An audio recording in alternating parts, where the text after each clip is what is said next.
Guys, welcome back. It is RacerX, and today I want to do a fun little video on a comparison between our 2019 Scatpack Challenger with Shaker package and the 2019 Camaro SS. Nicely equipped. I want to compare a car that is obviously comparable to what we have here. These two cars compete in the same market segment, so I think this comparison should be a lot of fun. I want to give you really kind of an objective look at both cars and tell you what I like and what I don't like about both. So perhaps if you're on the fence about buying that car that's in between, say, $40,000 and $50,000 from a sticker price perspective, and you're looking for something fun, fast, and exciting, this might be right down your alley and maybe what you need. Also, guys, if you are new to the channel, please make sure you hit the subscribe button right on the bottom there. And here we go.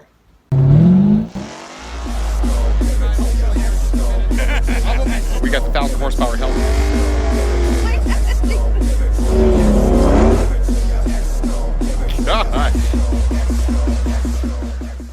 So I am actually really looking forward to this comparison because I actually, believe it or not, used to own a Chevy Camaro SS. It was a 2010. I had some modifications done to it. It's a 6-speed car. I loved that car. The ownership experience was fantastic, and I have really nothing negative to say about that Camaro. I really enjoyed it. Also, I mean, I am a Chevy fan too, guys. I'm just being fully honest with you. I absolutely love my Mopar product. I love my Hellcat. Absolutely love this Scat Pack. I'm a car enthusiast through and through, but I mean, guys, I've actually owned 4 Corvettes, so I love the Corvette product. I'm a big fan of GM stuff as well. So for me, I think it's pretty easy to kind of give an objective comparison between these two cars, tell you what I like about both, what I don't like about both, and ultimately whether or not I can say which one is better. Obviously, some of that is subjective, but it should be a really fun comparison to look at these two vehicles in depth and maybe show you some of the high points. As some of you may remember from one of my other videos, I talked in depth about what I really like about the 2019 Scatpack Challenger. And you know, really the big thing is with this car, it's got the 485 horsepower, 6.4 liter Hemi that produces a bunch of low-end torque, and it makes the driving experience of this car a lot of fun. So it'll be interesting to see what that 6.2 liter motor that they have in the Camaro really feels like compared to this one. It'll also be interesting to see kind of what happens between the 8-speed transmission in this car and the 10-speed auto in the Camaro. Obviously, I'm not going to be doing a manual simply because I need to compare apples to apples, but it really should be a fun comparison between those two things. I absolutely love the seating position and also just the comfort of the Scat Pack. The seats are big, they're comfortable. It's a big, comfortable car. The Camaro is, by comparison, a smaller car. So from a handling perspective, I expect it to feel a little bit different. So we'll see how it goes. So I'm actually on the way to Summit, which is in like the Arlington area, right between Dallas and Fort Worth. Absolutely great place to get a lot of your automotive supplies. But I'm actually on the way to meet a buddy of mine named Ulisis, who has a 2019 Camaro SS that is nicely equipped, and it should be a perfect car to review, and it should be interesting to compare the two cars. Okay, guys, check it out. I have arrived at Summit, and right here I have Ulisis' car. It is a 2019 Camaro SS 2SS package. Beautiful car. It's called Satin Steel is actually the color of it, and boy, it is really, really sharp. And of course, you can see the Scat Pack Challenger with the Shaker edition right behind me. Both these cars are 2019. It makes for a really interesting comparison, and I can't wait to talk a little bit about some of the differences between these two cars. Check it out. I'm actually right here beside the Camaro. One of the key differences I want to talk about is actually the width of the wheels. On the back of the Camaro, you actually get a 275. It's a 9.5-inch actual rim on this car, versus the Scat Pack, at least my Scat Pack, only came with a 245 because it didn't come with the Dynamics package. So on this package, the 2SS, you do get the 275 just like you would on like a Hellcat. It is an Eagle tire from Goodyear, but actually probably a little bit stickier than what comes on the Scat Pack as well. So a little wider, a little stickier. So might have a little bit of advantage there from a dig, kind of hard to say. Okay, so one of the key differences that I want to talk about obviously is the motor, right? I mean, that's what makes these two cars go. Well, here you can see the Camaro behind me, and that is the LT1 motor, which it's a 6.2 liter all aluminum block, aluminum head motor, producing 455 horsepower and 455 foot-pounds of torque. So it's a nice linear setup they have versus the Scatpack Challenger. You can see it there. That is a 485 horsepower Hemi with 475 foot-pounds of torque. So yes, it is a more torquey motor. However, this car is 500 pounds heavier. So this car is actually right at, it's like 4230 is the weight of that. So it's actually a little more than 500 pounds. This car, by comparison, 3,700 pounds. Also, another key difference is that this car, the Camaro, is actually 10 inches shorter than the Challenger. So it's just a smaller car, guys. So even though they compete in the same market segment, Challenger is 10 inches longer. I do kind of want to point out that the back of these cars look distinctly different. I mean, just as different as they could be, really. You can see we've got the extended SRT spoiler here on the Scatpack.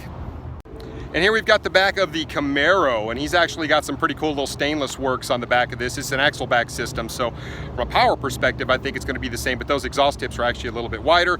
But you can see the difference in the tail lights. I mean, just the entire profile of the car is very, very different. As looking at the Camaro on the interior, you can see that it is vastly different in just about every way than the interior of the Scatpack. Yes, it is a smaller place to sit. The seats are actually, they're quite nice. They are leather. You can see the SS emblem here on the back. So absolutely nothing wrong with the seats. They're actually quite nice. Got a nice little leather finish on them. And you can see the dash is actually vastly different. It kind of just comes straight across. And then everything is very purposeful. In the Challenger, of course, the dash actually slants towards you a little bit, which I'll show you. So here we do have the Challenger Scatpack, and these seats are actually quite a bit different. These seats are actually bigger. When you sit in the car, you can actually feel the difference quite a bit in terms of the fit and finish of the car. I mean, they're obviously both nice. You can see the way that the dash on the Challenger actually wraps towards you a little bit. And then, of course, once again, very purposeful on the interior. But the seats in the Scatpack are actually, they're bigger. And of course, you've got this, you've got the different upholstery here, versus the leather in the Camaro. Okay, now inside the 2019 Camaro SS, I will tell you there are a couple of things that I like better and that I don't like better immediately from the jump. So first thing I notice is obviously the heads-up display. Now, being a former, what I would consider to be Chevy guy, I absolutely love HUD heads-up display. I like being able to see my speed and kind of the tachometer there in front of me. I just think that's a really neat feature that Chevy's had out for a long time. And that's something I really enjoy. I think that's cool. And I actually missed that a little bit. You're not going to get that in a Mopar. One other quick thing, it is just a much smaller car to sit in, guys. You can feel it in the seats. You can feel it just in the dash, the way everything wraps around you. It legitimately feels like a sports car. And of course, my head is literally just millimeters from touching the roof in the car. So, I mean, it's a much more tight feel. So obviously, if you're a big guy and you sit in these two cars, you'll see what I mean, that the Challenger is a more roomy vehicle, even though it does feel even smaller than the Charger. When you compare these two cars, the Challenger definitely is a bigger car. But I do really like the way that everything kind of situates in the Camaro. Everything is very simple, but it's very purposeful, and I think that's kind of neat. So the next thing I want to explore is a little bit about the handling. Now, right here in the center of the Camaro, you've got your mode selector, right? So as I'm cruising along, right now I'm in touring, which is basically like street mode in the Challenger. We click it down into sport, which I guess would probably be identical to what you would get in the Challenger in Sport. And of course, it does have track. And this has a snow and ice feature, which I guess is kind of cool if you live in a place where that would be a thing you would use. Although in these cars, snow and ice, probably a questionable decision. But I'm gonna actually cruise around in this in sport mode. And I do want to take just a second and thank Ulisis for letting me borrow this car, because it is kind of neat to be able to drive this car around and compare it. So as I cruise around, there's actually a really neat feature that I really just noticed. I looked in the rear view, and literally the entire rear view is a camera. You don't get that with the Challenger, and I actually think that's a really neat little feature. Amazing what technology can do. But that's actually kind of neat. It's just a small thing, but you know what? That's pretty neat. But the really big thing I wanted to talk about between these two cars is the transmissions. You're talking about the 8-speed transmission. The torque flight in the Challenger, and then of course we've got the 10-speed in the Camaro. So what I want to do is I just want to kind of let the transmission do some work here on this back road. and you can kind of feel the transmission really shifting for you. It feels light and lively. I will say that even though the Challenger is heavier, because of the electric steering, it actually feels kind of similar to the Camaro, even though the Camaro is smaller. I was actually kind of impressed. Everybody says the Challengers handle like boats. I think they've done a lot with the electric steering in that car. So as I kind of go through the motions here and moving this car around, you can slightly feel it that it is a smaller car. But I think the Challenger actually hides its size pretty well when you talk about a 500-pound weight difference and the handling between these two cars. I do want to point out one of kind of the ultimate flaws of the Camaro, and it has not gone away with this edition. Obviously the back window is very, very small, and visibility is tough, which is why they went with this kind of full camera for where, you know, the backup system is, because it is so hard to see out there, especially if you have passengers in the back. But they've remedied that with this little system they have here. It's actually really neat. I mean, I'm looking at a really nice camera of what's behind the car. There is still a pretty significant blind spot over here to my left and to my right, because those back windows are so small and they're kind of located pretty high up. My 2010 Camaro was no different. It's always been kind of something with the Camaros. Visibility, it just takes some getting used to. But you know what, guys? I mean, once you're used to it, it's really not that big a deal. But if you're somebody who just has to have that really good visibility there, the Camaro might be a tough one. So ultimately, from an acceleration perspective, you know, when I drove the Mustang, just the way it downshifted and everything was really, really neat, but it is a smaller displacement motor. So I would say out of the whole of all three of the cars, really the Hemi, by far, that low end push that it has is more substantial, and the throttle is more touchy than the Camaro. The Mustang is kind of the least of the bunch when you talk about kind of out of the hole, and it doesn't feel sluggish by any means, but it definitely doesn't have that low end kick like the Hemi does. The Camaro is that kind of really pleasant middle of the road. It still has really nice low end torque. It's got a really fair amount of pull sort of through the mid range, and up top it actually. This car sounds good, by the way. Up top, it feels nice and firm. It doesn't feel like it's losing a whole lot, so I would kind of give the edge to maybe this car if we're going to do highway pulls. The Camaro may have the advantage, seeing as it's lighter and it's got the 10-speed. But you know what? I think we need to find out. I think we need to maybe run these two cars, and we'll get our buddy Ulisis to get in his own car, obviously, and then we'll take the Challenger out and we'll put them down through, and ultimately we'll see which one does better from a roll. I will admit, I really do actually like the gauge cluster in the Camaro. The dash is almost futuristic looking just in terms of the shape of it. Very, very different than the Challenger, but everything is kind of nice and in its place. You've got your gauges right here where they're easy to see versus over here to the right in the Challenger. It's not a right or wrong, it's just different, but I will say that the Camaro is very well sorted in terms of where things are located. Nothing really jumps out at me like, oh, this should be here, this is wrong. I will say the screen here in the middle is comparable in size to what we get in the Challenger. So, you know, that when you compare the two, fit and finish wise, they're similar. They really are. I mean, these two, they compete for a reason. So it's just really personal preference, but both are actually quite nice. So here's that really neat camera that shows up behind the car. So that actually is really cool, and it's really quite nice in terms of definition. And here you see the center of the Camaro.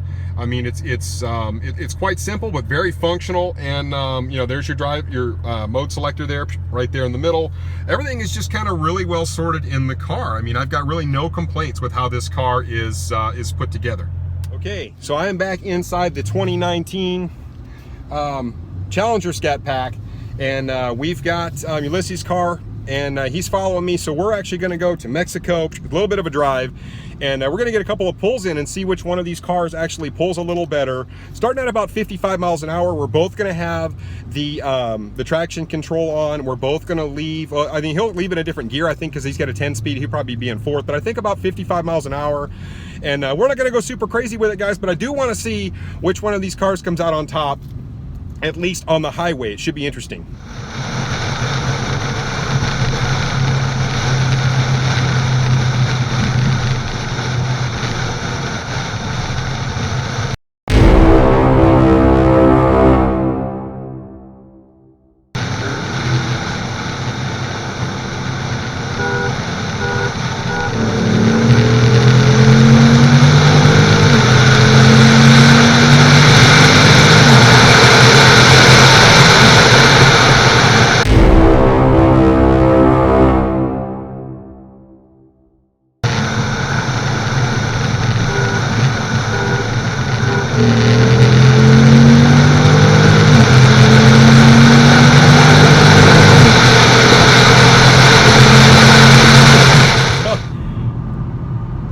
couple of pulls in real quick. I turned the camera on, but actually cars were pretty evenly matched. I will say I was a little surprised. The Scat Pack actually starts pulling away from the Camaro, and then they just kind of sit door handle to door handle for a minute, and I think up top the Camaro was ready to start making a pull, and we went ahead and shut it down. So but I think the cars are pretty evenly matched. Fun little run, and we got a couple of them in. Pretty good showing for both cars, and so that was cool. Well, that's it for the review and the couple of runs that we did with the 2019 Camaro SS. Beautiful car, and I just want to take one more second and thank my buddy Ulisis for letting us not only drive his car, take a review of it, but then of course giving us a couple of runs down the highway just to kind of see how the cars stack up. Very even matchup. A lot of fun with this car, guys, so definitely do not steer away from these. Very nice engineered car, and I had a lot of fun with it today, guys. So if you got any questions, comments, make sure you hit those comments down below, actually. And until next time, RacerX.